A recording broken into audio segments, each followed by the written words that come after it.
buenos días con todos. Mi nombre es Duilio Fuenteado.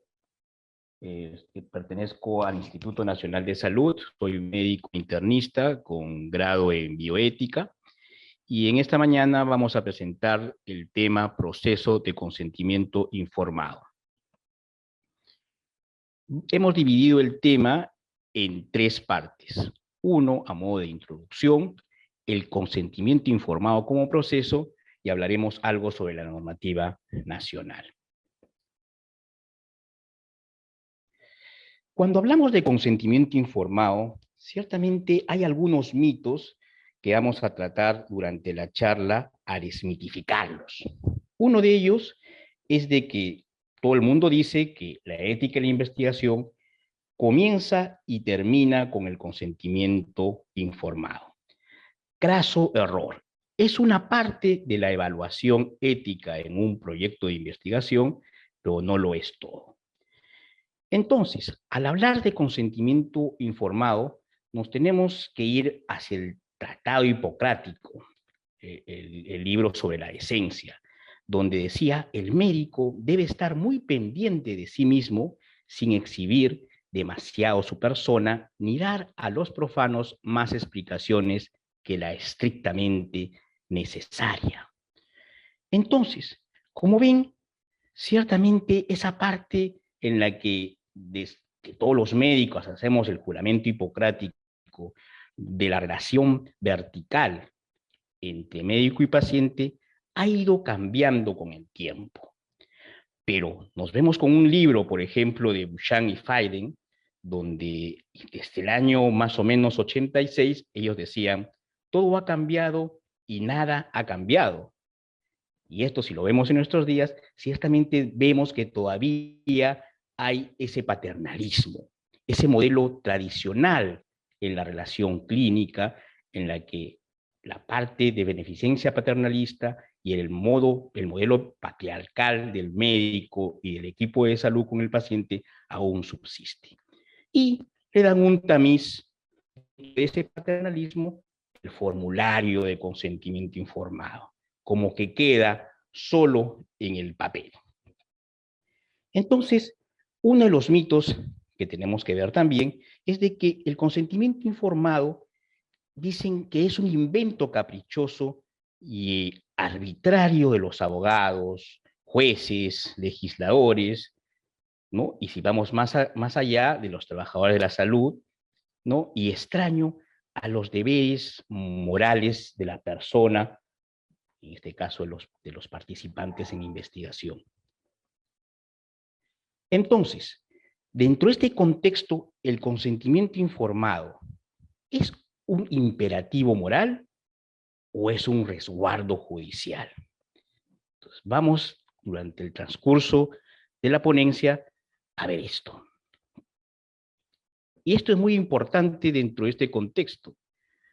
Tristan Engelhardt hablaba mucho al respecto y decía, el aumento de los juicios por mala praxis se debe más a fallas en la relación médica-paciente que la impericia profesional. Y si nos vamos hacia el Código de Nuremberg, ciertamente que es el inicio, en realidad, de lo que se habla de consentimiento informado formal dentro del contexto de investigaciones. Esto en épocas de guerra, ¿no? En la experimentación nazi en la Segunda Guerra Mundial, que vamos a verlos en otros temas del curso. Entonces, ¿cómo surge el consentimiento informado? Ciertamente, como les dije, por el cambio de modelos de asistencia sanitaria, la relación profesional de la salud-paciente ya no es completamente vertical, sino que se va haciendo horizontal. El surgimiento de los derechos de los enfermos es un hito muy importante, ¿no? De los derechos humanos, la equidad y la libertad. Es más, dentro de los derechos políticos o de la filosofía política dentro de la historia, hubieron una serie de revoluciones, entre ellas la Revolución Francesa, la Revolución Americana, que datan del siglo XVI y XVII. Y solo hasta el siglo XX se da esa situación de derechos de los enfermos, ¿no? Miren, pasaron dos siglos para ver de que esa circunstancia dentro de lo que es los derechos de los enfermos se ponga en tapete. Y esto también es importantísimo, el crecimiento y desmesurado avance científico, tecnológico, con énfasis en los últimos 50 años. No todo es posible científicamente, no todo es posible técnicamente si no hay un resguardo ético. Entonces, ¿por qué hay que pedir consentimiento informado?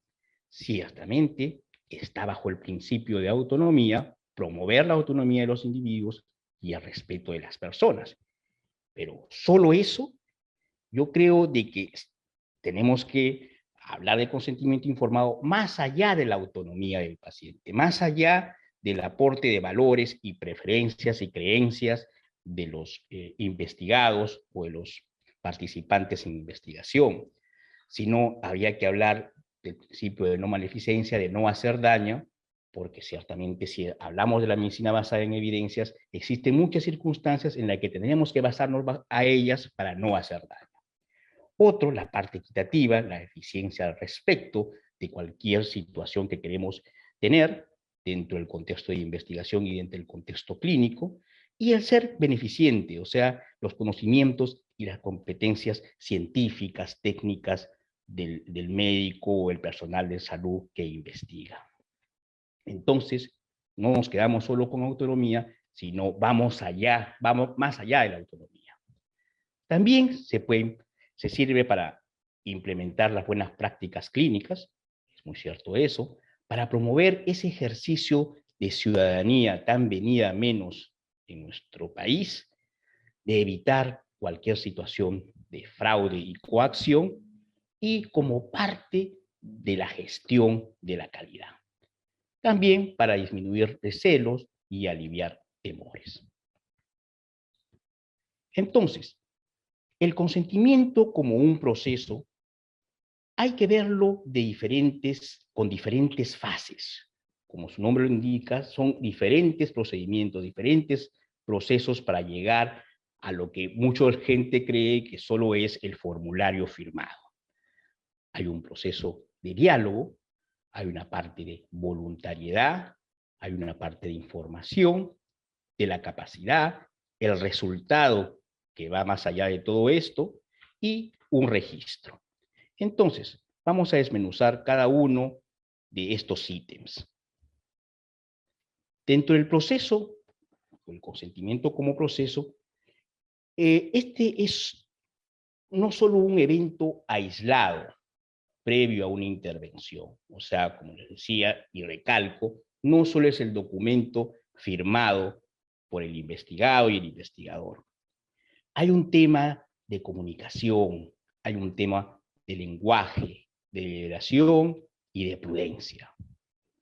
Por ejemplo, hay que brindar más de una entrevista, hay que dar más tiempo a la discusión con los familiares o amigos o el entorno muy cercano al investigado, hay que dar oportunidad a hacer preguntas, hay que tener algunos instrumentos en los que se pueda entender mejor, como videos, rotafolios. Muy necesario. Entonces, ese proceso de comunicación es entre el investigador y el participante y su entorno. Ojo, comienza antes de que se inicie la investigación y continúa durante y al final de todo estudio. Rompemos otro mito. Unos dicen, firmó el consentimiento informado y bueno, ya lo tengo enrolado, ya lo tengo reclutado en mi investigación, ya no se puede salir por nada del mundo. No, es una parte de reforzamiento durante y después de la investigación, porque hay circunstancias en las que va a haber enmiendas, va a haber desviaciones dentro del protocolo que tengo que informarle al participante. La parte de voluntariedad, muy importante. Es esa parte en la que sí, se ven uno si entendió, lo vamos a ver más adelante, el investigado o el participante tiene que tener toda esta parte de libertad para elegir, sin coacción, sin manipulación, sin influencias indebidas y también la posibilidad de decir un momento, ¿sabes qué? Hasta acá nomás participo, por favor, retírame de investigación. Y también la posibilidad de decir, no quiero participar y rechazar prácticamente la investigación sugerida. Una parte fundamental dentro de este contexto es la información. ¿Qué le damos de información al participante?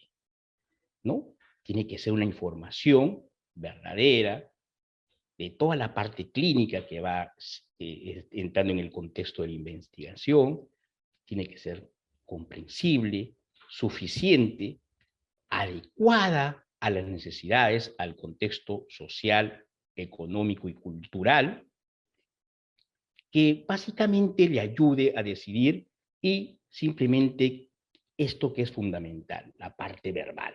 O sea, no crean de que todo va a estar en el consentimiento informado y decirle al participante, usted lea y punto, sino que hay una explicación más allá de eso que es la verbal.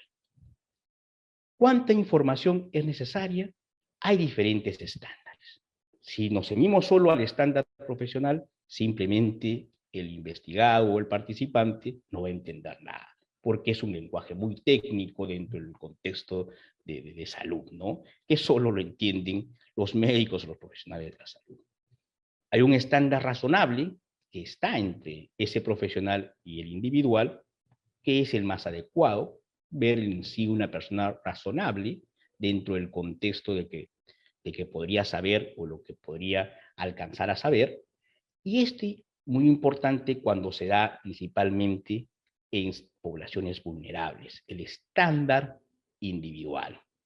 Poblaciones vulnerables como niños, poblaciones vulnerables como población de comunidades indígenas, por ejemplo. Acá algunos ejemplos, ¿no? Que he sacado ciertamente de algunos consentimientos informados, donde dice, por ejemplo, es importante conocer el caso índice y el inicio del brote epidémico. Utilizaremos la georreferenciación y exploraremos las características demográficas, socioculturales, las manifestaciones de este síndrome y la terapéutica de las personas que han sido afectadas para elucidar esta condición nosológica. El lenguaje muy técnico, muy profesional. En ese mismo contexto decir, es importante conocer cómo se ha originado y cómo se está desarrollando esta epidemia. Con ayuda de equipos modernos se está estudiando la distribución geográfica. Además, se requiere saber las características demográficas, socioeconómicas, manifestaciones clínicas y resultado al tratamiento recibido de las personas que han sido afectadas por esta enfermedad. Mucho más comprensible. Y si nos vamos al estándar individual, como les dije, es el lenguaje, por ejemplo, de los niños, en la que de una investigación X se le dice un gen es como una palabra que da instrucciones a nuestro cuerpo. Y si cambias la letra de una palabra, cambias el significado. Por ejemplo, no es lo mismo decir, papá, cómprame un gato, que papá, cómprame un pato. Y si queremos ver en poblaciones indígenas, es importante de que sea en el idioma que ellos manejan, ¿no? Por ejemplo, el quechua. ¿Cuánta información es suficiente? En general, el personal de salud debe basarse en el criterio estándar de la persona razonable, complementando con el estándar individual. Debe informarse al sujeto ¿qué se debe informar? El propósito, el objetivo de la investigación, los procedimientos o requisitos para entrar a la investigación, los potenciales riesgos que va a tener al entrar en una investigación, los beneficios, las alternativas si es que no participo y el alcance y límites de la confidencialidad. Muy importante. Es importantísimo esta parte de la confidencialidad y privacidad. Es importante decir de que esta investigación es voluntaria y que el participante puede decir sí, no o retirarse en cualquier momento. También de buena práctica es informar con quién se va a contactar, la persona a contactar, la política a seguir si hay algún daño o un evento adverso serio, ¿Quiénes son los financiadores de la investigación? Muy importante. A veces, normalmente no se pone esto en los consentimientos informados, pero sería de buena práctica. Los nombres y afiliaciones institucionales de los investigadores y, lo importante, cualquier conflicto de interés que puedan tener estos investigadores. Gracias. Terminamos con esta primera parte.